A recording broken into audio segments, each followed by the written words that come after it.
Hi.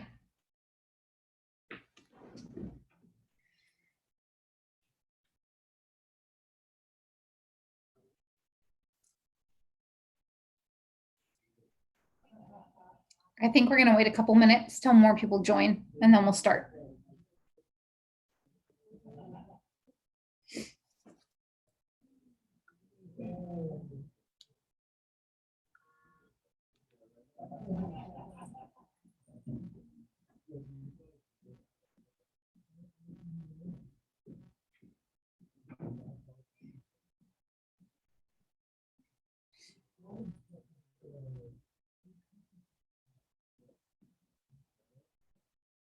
How's it going, guys? Good. Good. Anybody got anything exciting going on? No. Nothing, just working. Yeah. Hey, Lauren. It's my first time seeing him today. Hi, Lauren. California Chicken Cafe. Oh, nice. I just had Euro Cafe. Yum. I had the prosciutto burrata salad with arugula. Yum. Yummy. Yeah. Sorry, I'm starting late today, guys. I had inspections with buyers. We're going to talk about buyer consult today, but there are still quite a few people joining, so I'm going to give it a couple more minutes. What are you drinking there? Me? Yeah, that looks like a big cup for such a tiny pretty little I girl. made a like my own version of chocolate peanut butter mood from Jamba Juice. Chocolate, peanut butter, bananas, yogurt. Thanks. Yeah. Hi, Lachelle. Hi, Nazanin. Hi, Nagar. Hi, Sharon. Hi. Hi, Christen. Hello there. Hope you're well. Thank you. Hi, John. For those of you I didn't say hi to by name, hi. All right. Maybe 2 more minutes.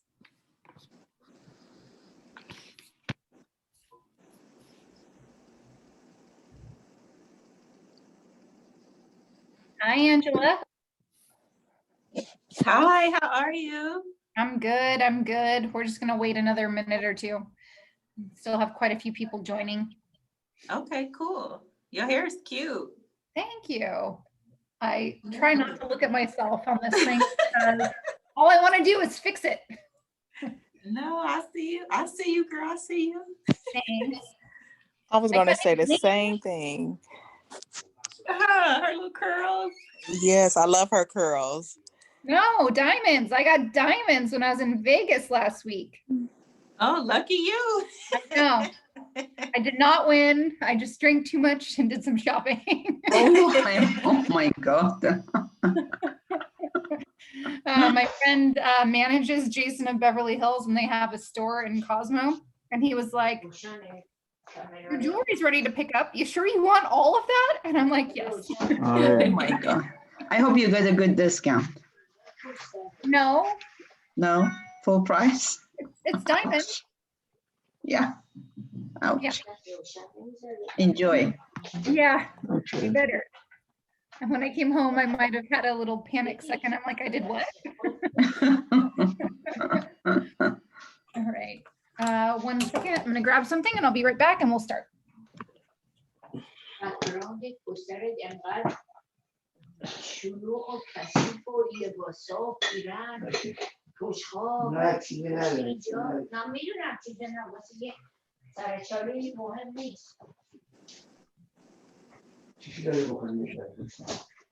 John, maybe you should turn your microphone off.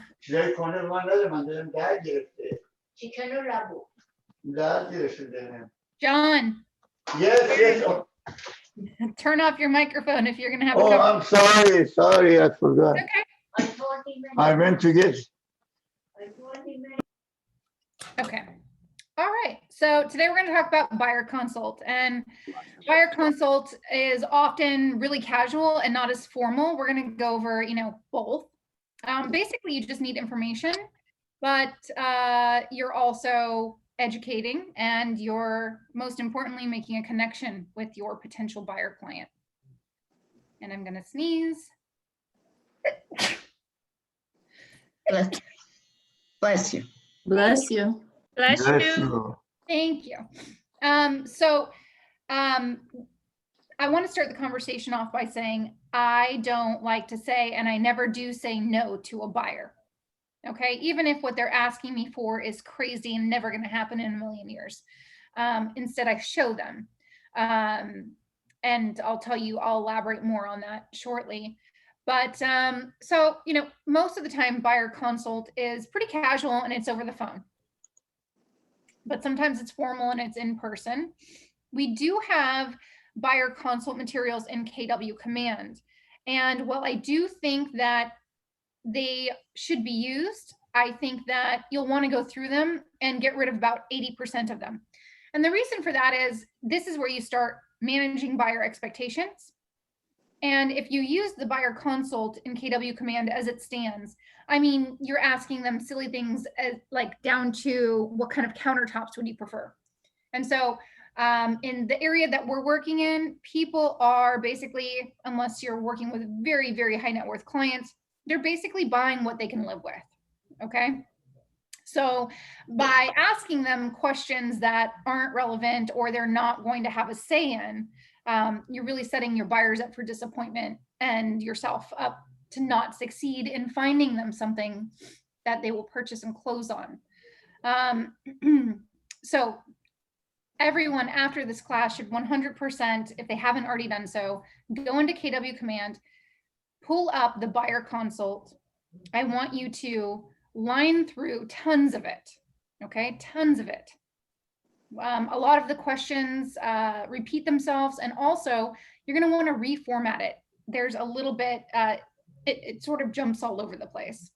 So generally speaking, when I meet or talk to a potential buyer for the first time, first, I want to know about them. And a lot of the questions that I would typically need answered in a buyer consult are going to get answered in that normal conversation.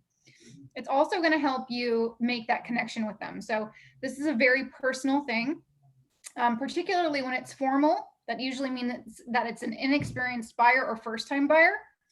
And sorry, give me a second.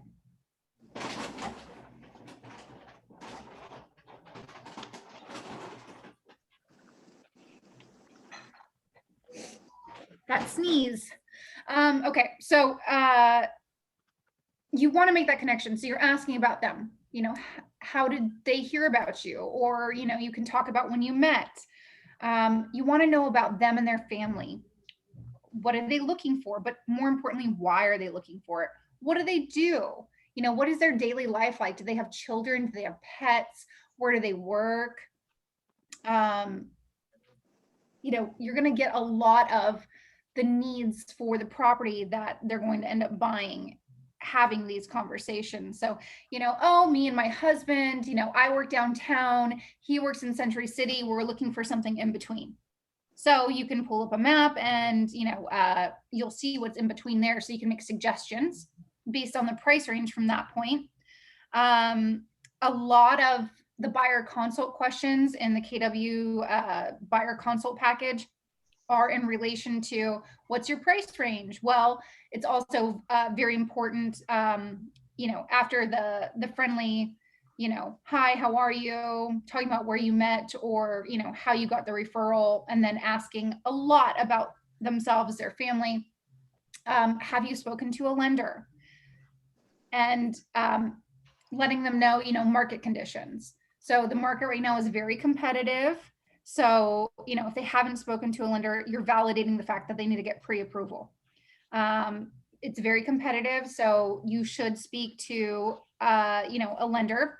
Oftentimes they may say they have, or they want to talk to their bank.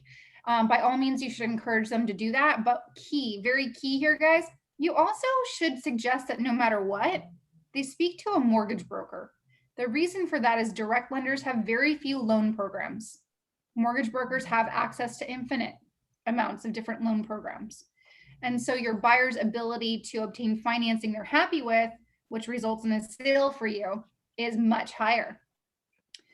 You'll want to share with them that, you have referrals and provide them to them if they're open to taking them. and make sure you let them know it's just a conversation. You don't have to provide any documentation or nothing like a credit check at that point. It's just a conversation. When buyers hear this and know this, they're much more likely and comfortable with talking to, to a loan professional. Kristen, And you put yes. some suggested mortgage brokers in the chat. So I only work with one because he is so good. For liability purposes, you should be providing 3 referrals. Okay, But yes. thank you. Yeah, you're welcome. If you guys reach out to my mortgage broker, Jeff Goodman, make sure you told him I sent you. Perfect. Thank you. All right. Yeah, you're welcome. There we go. So then, I further reinforce that by talking to them. They may have an idea of what they're comfortable purchasing, but that doesn't necessarily translate to that being something the bank will lend to them. They may be able to borrow far more or far less than they think. The actual costs and carrying costs may be far greater or less than they think. Also, something you should know as an agent is if your clients are looking at condos, HOA dues are factored into pre-approval amounts in some exponential weird way. So if I have a client that's qualified for up to $1 million, if the HOAs, are above 500 or 600, maybe that drops down to 900.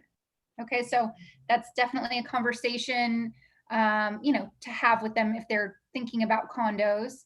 Also something you want to talk to their mortgage professional or their loan professional about. All right, so you've gotten a lot of information because you've been a real interested human being in them. Because first and foremost, if you don't go into it that way, I think that's going to show through. So you really have to have the best interest of your client at heart. Be an active listener. Always take a notepad and pen, make notes, ask good questions. This is about them. It's not about you. It's not about a checklist. So that is one of the biggest problems I have with printed buyer consult packages is I feel like particularly if you're uncomfortable or you're a newer agent, you're going to default to making a buyer consult kind of a checklist. And it really, I like to have it there to guide me because even 20 years in, I forget to ask some important things. So I use it as a guide, but I really want to have a natural conversation with them. I would rather miss one piece of information than miss the opportunity to connect with them. All right, so let's talk about some of the things that should go in a buyer consult package.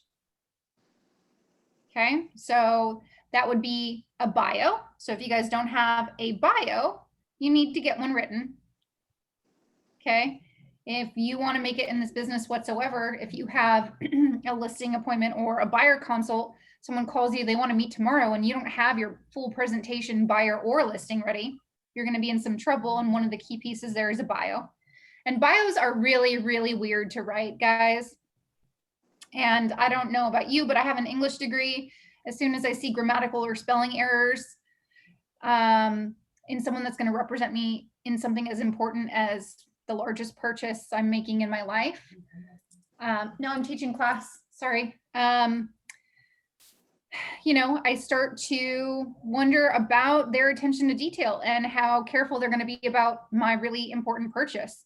So you want to make sure that's tight, that's perfect. So I would highly recommend hiring a professional bio writer to help you with it. It's also very strange to talk yourself up and hard for you to see outside of your experience into how it might translate into real estate ability. Talking about yourself in the third person is also very strange, which most bios are written in third person. So the next thing you're going to need is a headshot. And I don't know what people think, but listing photos and headshots should always be professional. We have a really good in-house photographer here with Forward Living. So if you don't have a headshot, you can reach out to our marketing department. They can set you up with that. I highly recommend getting a headshot with a transparent background so you can put that on all of your marketing materials, no matter what color they are. I also happen to think that headshots, while sometimes the background can look nice on things, they also can look kind of dated. All right. What else? Well, you probably, if you have them, need references and referrals. One of the important things about references and or referrals is that I make it a point to make sure the clients I'm meeting with know that I've obtained permission from these people who are my referrals, and that, you know, should they choose to reach out to them, you know, my referrals expect, you know, they're expecting their phone call and they've given me that permission. I have literally gotten a listing because someone I went into a listing appointment with knew one of my referrals, called him up, and he gave her like the most glowing recommendation I've ever had. In fact, I was like, oh, wow, can I hire you? Can you go tell people that, please? And there was nothing more to it. I gave her the price and she got that from someone she personally knew, and that was it. Small world, right? Now, as a new agent, that's a little tougher, but you can use your mentor maybe as a referral or a reference. You know, even clients you haven't closed a deal with, but you've helped in some way. Maybe you've given them a CMA. Maybe you've set them up on a search. It's about your professional performance and ability. It's not necessarily about the closing. So you'll have to be creative in finding that, but you can find it. Excuse me. Too much pepper in my salad. Bless you. Thank you. So I'm actually going to pull up the KW Commands version of the buyer consult now. You guys, bear with me a second, okay?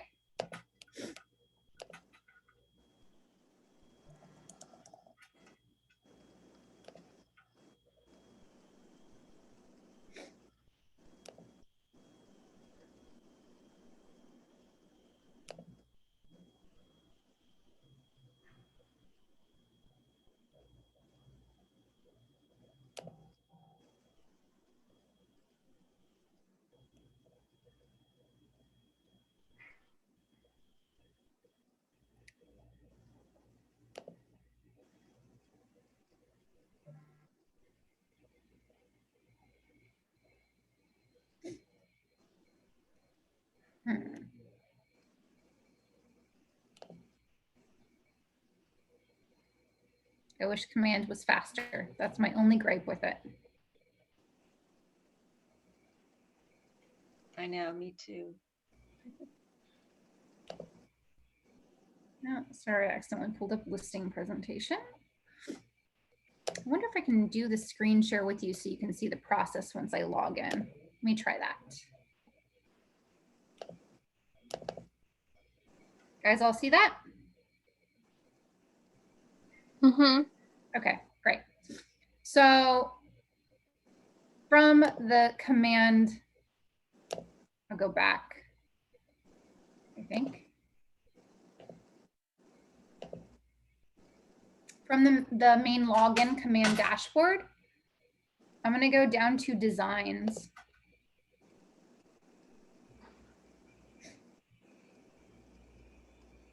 And I am going to go to print. And let's see here. Accept cookies. Print. And I think I'm going to hit this plus sign. Okay. I'm going to say print. Next.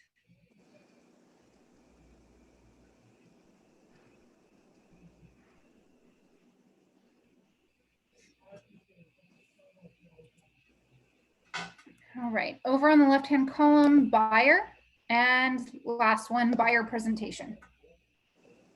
All right, so these all have the same basic information. It just has a different look and feel. I'm going to use what I think is the easiest to read one.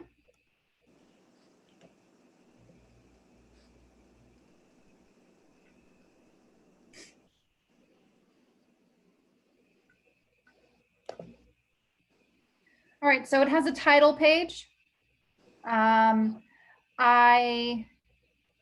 You know, if you have any branding in your headshot or whatever, you may want it to go on here. If you have a team name, it would go here.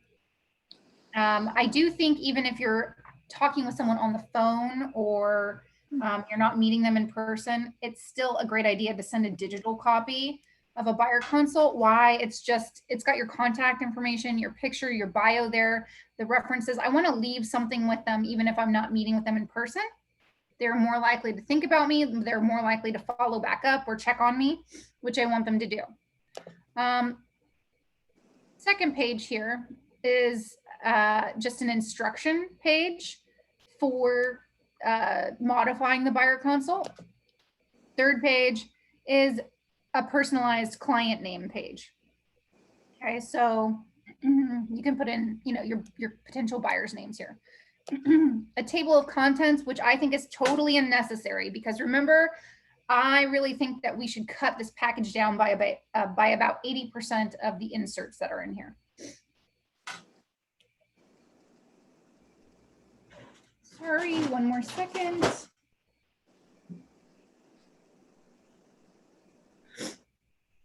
Okay. All right, so this first one, a sound decision. It's talking about investing in a home, that it's an important decision, and deciding how you're going to do it is critical based on the agent you work with. I have this conversation with them in person. I think this page is, sort of discretionary. Again, I might include it in the package. I wouldn't go through it page by page, but just to remind yourself, basically, to let them know, this is important. So one of the biggest things that I really like about myself, as far as my client service goes, is that no matter how many times I do this, I never forget how important or how scary this is for a buyer. Even when I did my own first home purchase, I was terrified, even as a real estate professional. It's a huge responsibility, and you never know what's going to go wrong. And I'm a commitment phobe. It's a huge commitment, right? So, maybe you want that page. That's up to you as a guide. So then it goes into, your needs coming first. Again, this is just filler stuff. I don't really think it's necessary. I like to keep the meeting very personal. Following page, my app. I'm not there to push an app. I'm there to make a personal connection. But if you have really tech-savvy clients, or you're loving the Keller Williams app, maybe that's something you do want to include. Build your preference profile. Again, remember, Keller Williams is a national company. All of this preference stuff in Los Angeles pretty much goes out the window unless your buyers are buying 5 million and higher. So like wish list. Okay, so I'm going to skip over all of these, but now we're going to talk about, in place of these like 8 pages about wish list, what's important? What kind of questions should we be asking a buyer? Because although they'll tell us a lot in our initial conversation with them, they're not real estate professionals, and we're going to have to prompt them about a lot of things. So location, right? Location is a huge, huge deal. School district might be a really big deal. And one second, guys. Sorry. Jeff. Hey, I'm in the middle of teaching class. Is it important?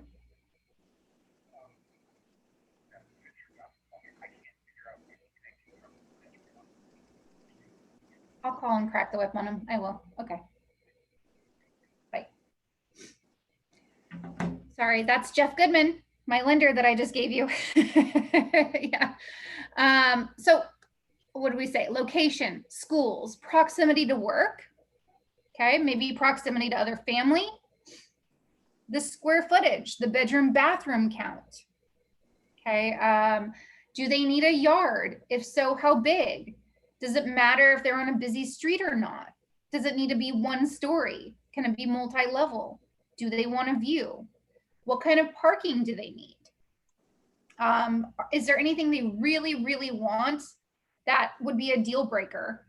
And this could be like their one thing that would really set a home apart for them. Washer dryer in unit. So even if it's a single family, you might have washer dryer in the garage. Maybe they want it upstairs. Maybe they want an actual room. Maybe the kitchen's important to them. You know, let's see what else. Can anyone else think of anything that might be important? How new is the property? How new Yeah. is, Is it done? Do they need to do work? Is it new? Is it old? Keep in mind, I wouldn't recommend searching by year built in the MLS. Why? Because a lot of homes that are almost brand new construction were torn down to studs or one wall and rebuilt. Unless it is completely scraped and redone, the year built will still remain the original year built. Hey, Chris, as a title guy, farming, don't farm by year built.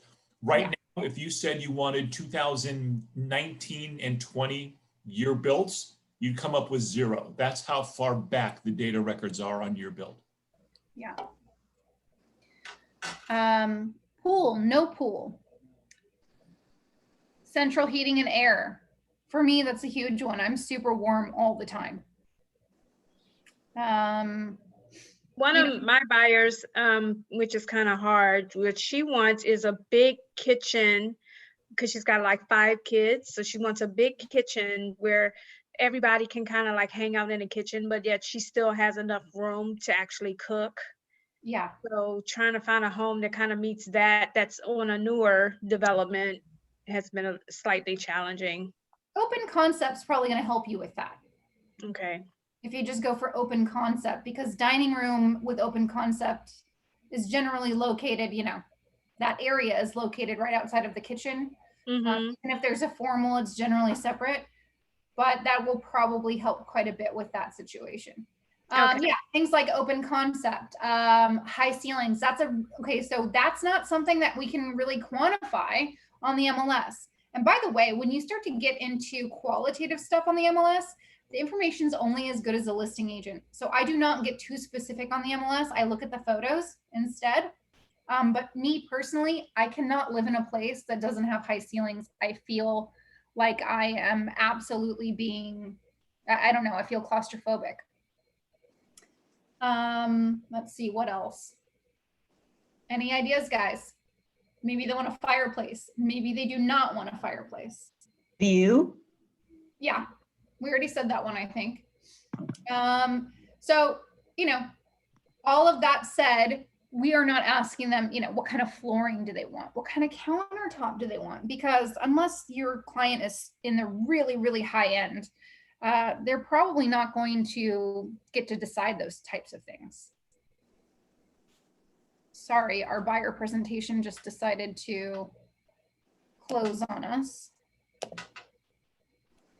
Oh, I'm just going to stop the share. KW command is crashing on me. So after you go through all of that, you know, you'll ask them what areas they're interested in. You may make suggestions to them.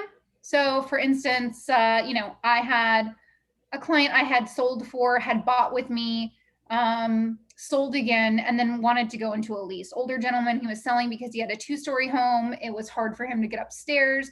So he went into a lease. What he wanted in the price range he wanted Beverly Hills or Brentwood only. And the square footage was really big. And he gave me a budget of 6,000 or 7,000, and really it didn't exist within his budget. So remember, I told you I hate to be the person that says no. So what I do in that instance, yeah, some of them existed, but I knew he wouldn't like any of them, is I just pull them up and show him. Particularly with the clients who are like, I have $1 million. I want to buy a single family home in Beverly Hills. That's not going to happen, right, guys? It's just not. So I will literally take my tablet with me to these meetings, or while I'm talking to them, I will pull an MLS search and I will send them, you know, or while I'm on the phone, I will say, I just tried to pull listings in, you know, in the MLS up to $1 million in Beverly Hills, and there isn't anything. You know, maybe we could increase the price, or I could recommend BHPO to you, or maybe, you know, parts of the South Valley. But you also need to play detective here. So if they're like, no, I really want Beverly Hills because of the great schools, where are some other areas that have great schools, guys? Culver City has great schools. Yeah. And that is probably one of the biggest reasons Beverly Hills, besides it being Beverly Hills and Culver City, Look at Culver City price per square foot. At least I haven't looked at it this year or last year, but 2 years ago, it was like the highest price per square foot there was. So schools generally drive it. So whatever it was that they're stressing, they're emphasizing to you was their important point, you need to make recommendations based on that. So like if I had a client who said, I really like the shopping, the nightlife, the schools, whatever in Beverly Hills, Culver City is a little too far south for me. My recommendations are probably going to be Studio City, Sherman Oaks, areas like that, because we have a lot of shopping, we have a lot of restaurants, and we have a lot of good schools over there. You're just going to have to look at the school areas. But I'm never going to tell them I can't find that for you. I'm going to show them, oh, there is nothing for sale in that price range in this area. I'm going to show them and then make those recommendations. And I always ask for permission with the buyers to start them off with a wider range of properties and criteria. The reason for that is, guys, I am yet to meet the buyer who buys exactly what they told me they have to have. They always buy something slightly different. So unless they say this is too much, you start with whatever, and then maybe here or there you make suggestions along your journey with them.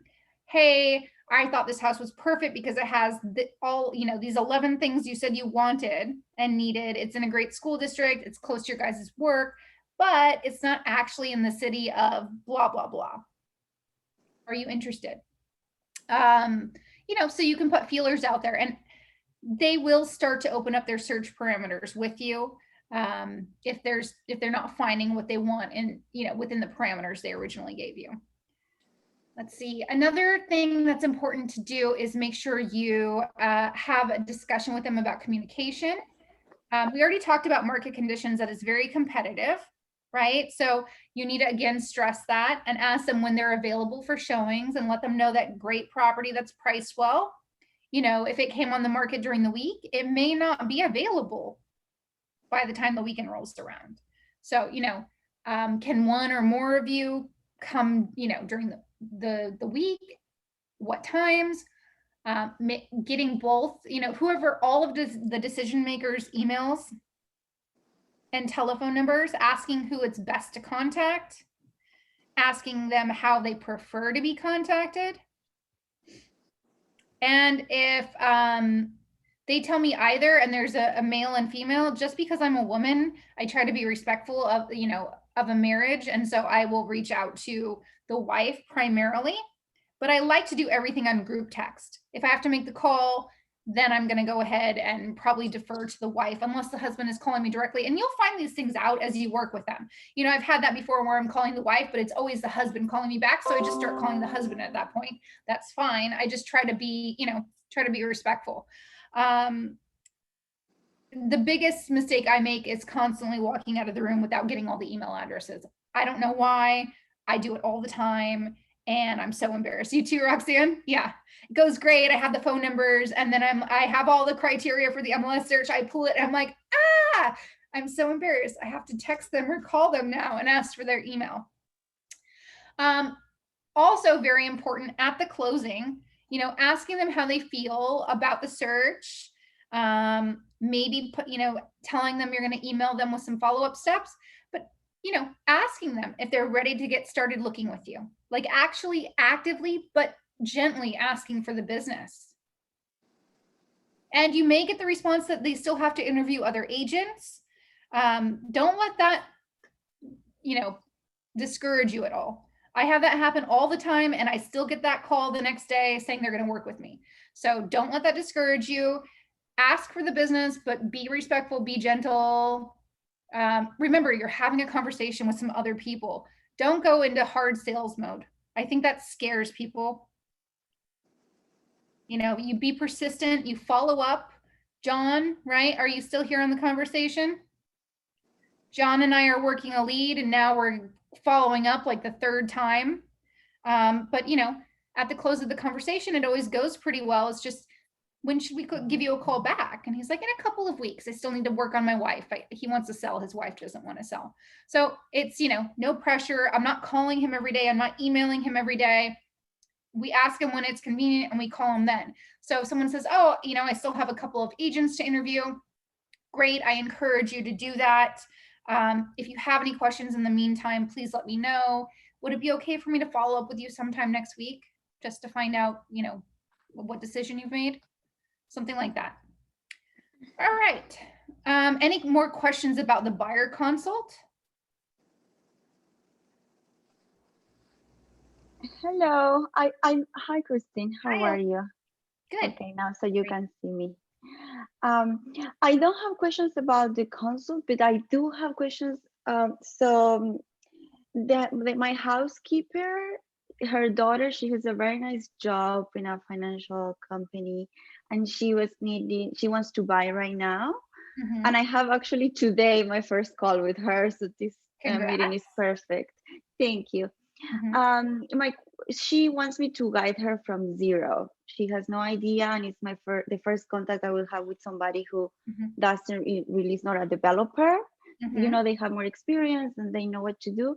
So basically, should I give the referral of the lender, sorry, or? Yes. Yeah. Okay. Absolutely. That's going to be important. Okay. You may also want to talk about, there is a handout, although it's not perfect within the buyer consult in KW Command. It's basically the process of the escrow. Okay. Okay, so that's important for you guys to know also, because the buyer very well may have questions about the process of an escrow. Okay, I'm gonna get that down. The most common, go ahead. Yes, go ahead, sorry. The most common questions I get from buyers, particularly first time, is how much are closing costs? And so for a buyer with a loan, guys, it's generally between 1.5% and 2%, but it's different for each person. So you can kind of quote that. They'll ask you maybe what property tax is. It's generally about 1.25, Lauren, property tax estimate about 1.2, 1.25. 1.25. Beverly Hills is 1.2. Yeah. So I just quote 1.25 because I'd rather, and I let them know that I like to quote on the high side because I'd rather be wrong in that direction versus them have unexpected costs. We'll talk to them about, when we are ready to make an offer, I'll need proof of funds. You may want to send that to me now if you have it, or right after you talk to the lender, we know what kind of price range we're looking in. That will show your proof of down payment. I don't push them for it right then in that initial meeting, but I do maybe prepare them for it. So I walk them through the process. We will see property, we'll write offers. There may be counter offers. We may or may not end up in escrow on the first or second property we write on because the market is very competitive. Once we enter escrow, I have a great team that works with me. Maybe you have a transaction coordinator, maybe you have a mentor. We'll open escrow. You'll have an escrow officer. You'll send in your 3% deposit if that's what you wrote into the contract, but that is standard. So I imagine that would be it.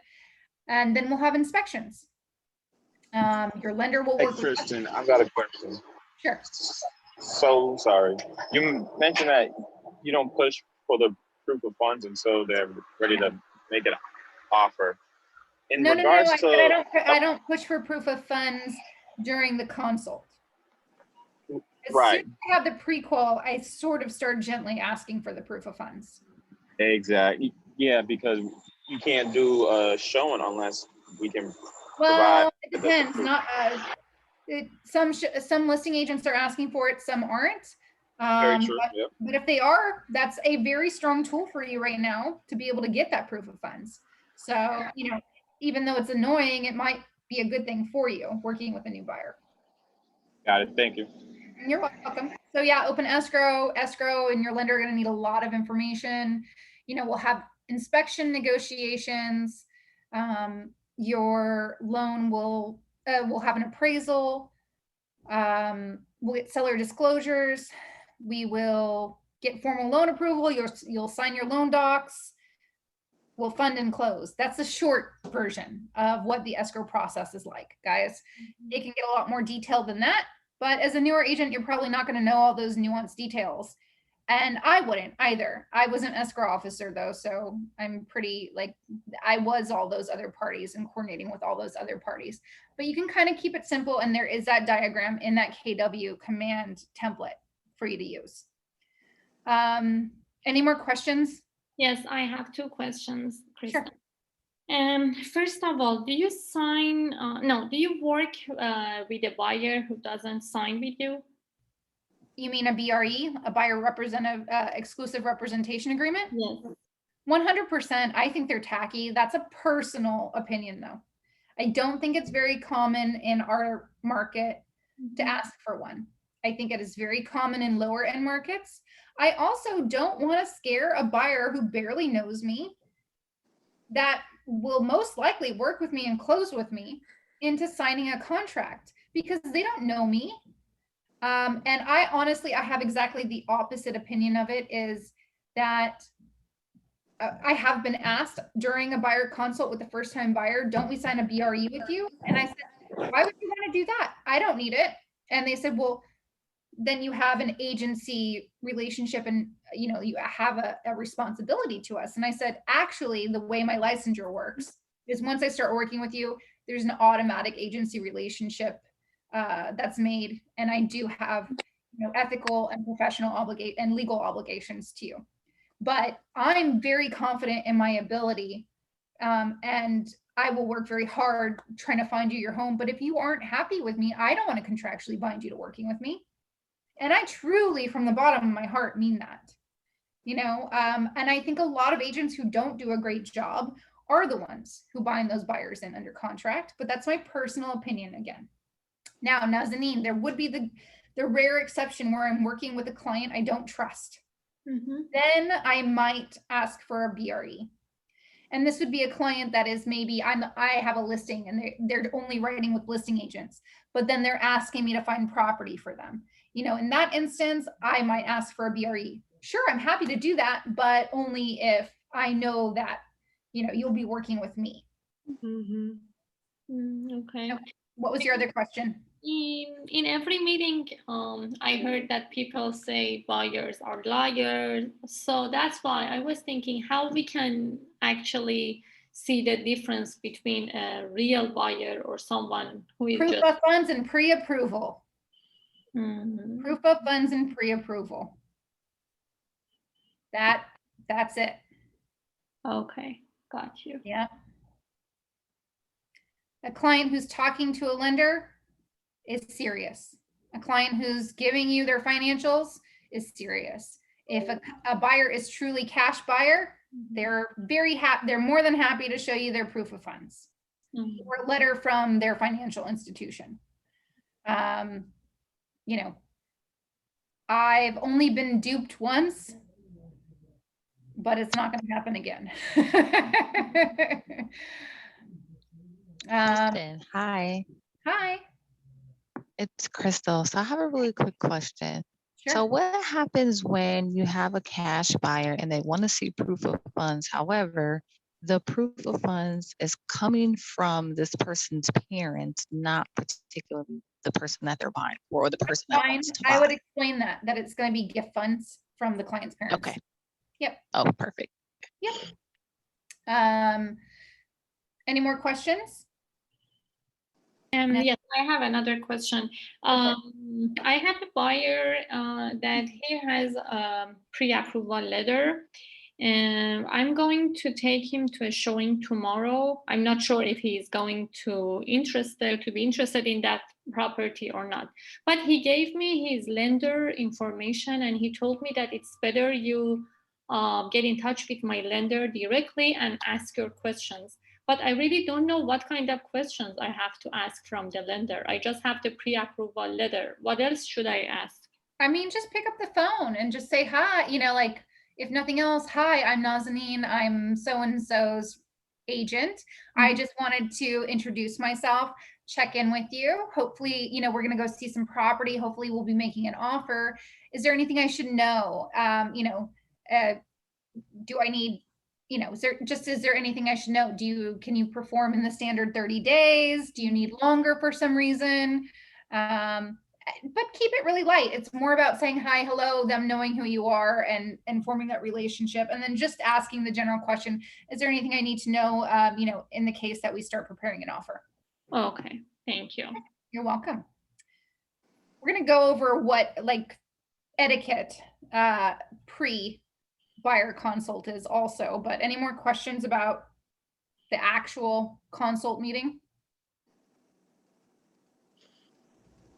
No? Okay. So etiquette, guys, what are we wearing when we're going to meet with a client? Business attire. That's right.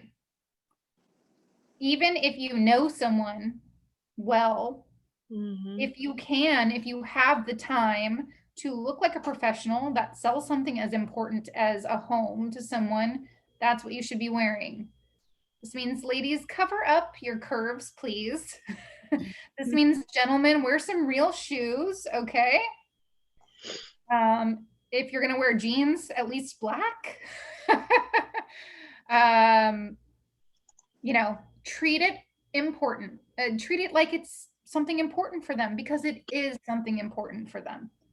Make sure that if you're meeting them somewhere, you defer to them. You know, you're not making them come to you unless they want to. You know, so if I live in Miracle Mile and they live down in Palos Verdes, I'm going to offer to go down to them. You can call another Keller Williams office and reserve the conference room if you don't feel comfortable going into their home.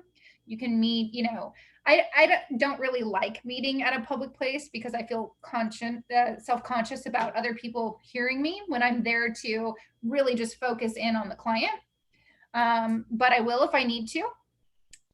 So, you know, make it easy for them. Be early. Give yourself time for unexpected traffic, freeway closure, parking problems. All right. Bring your computer and charger. Phone and charger. Okay.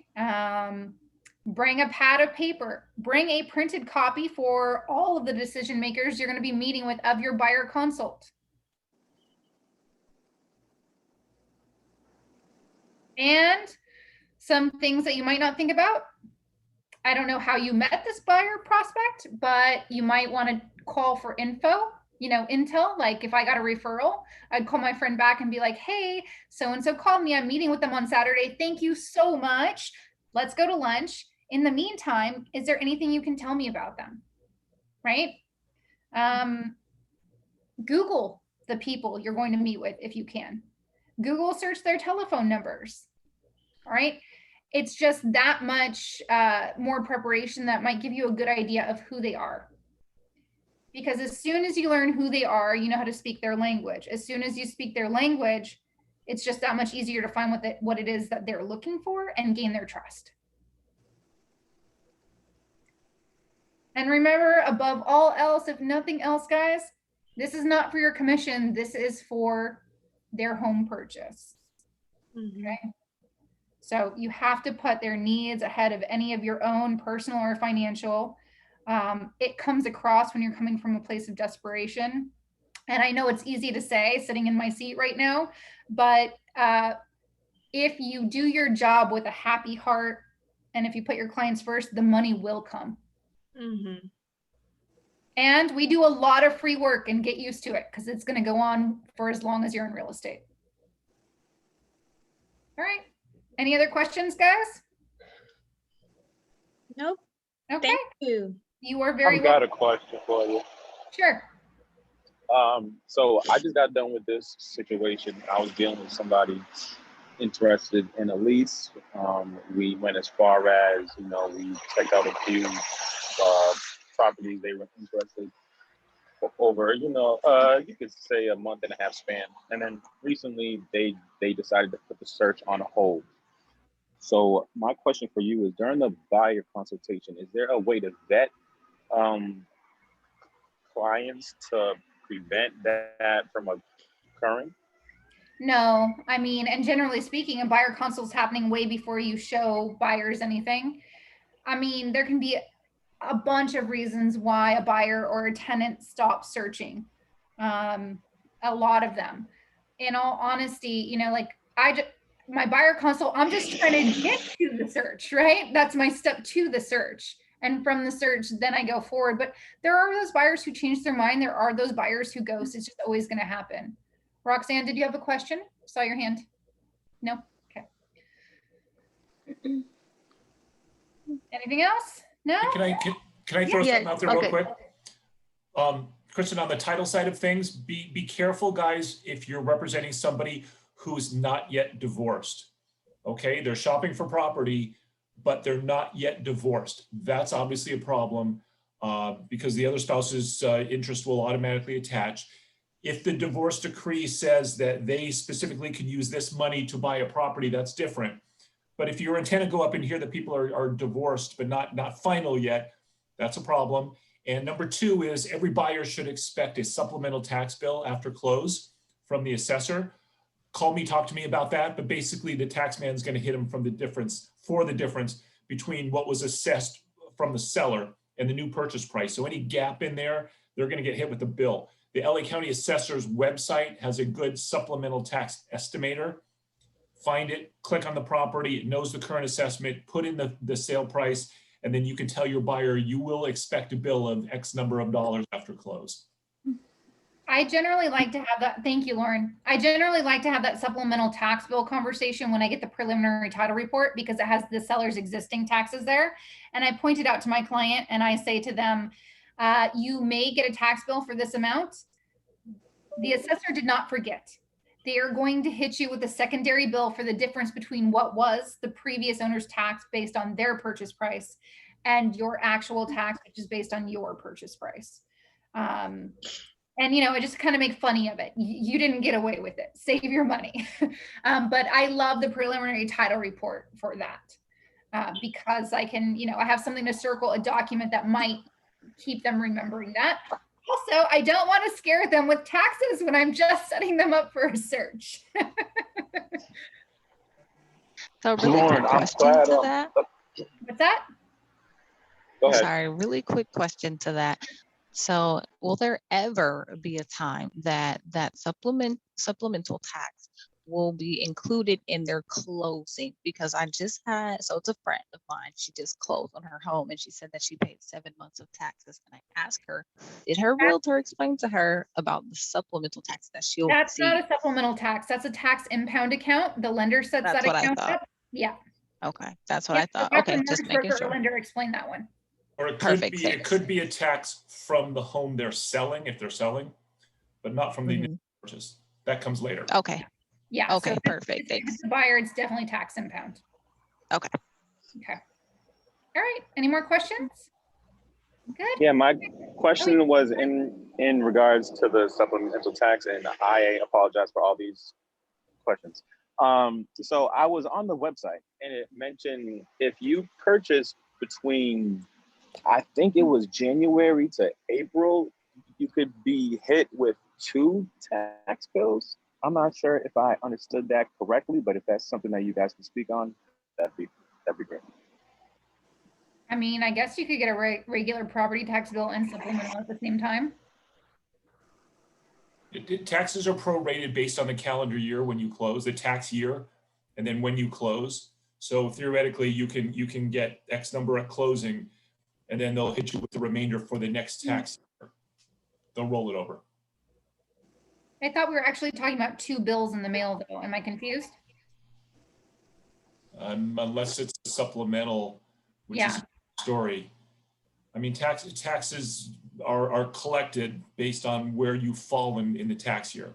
They're prorated through escrow at close, guys. So it's interesting when taxes are due and payable is not necessarily, it doesn't correlate to the time that they're due and payable for. So it'll be prorated through escrow.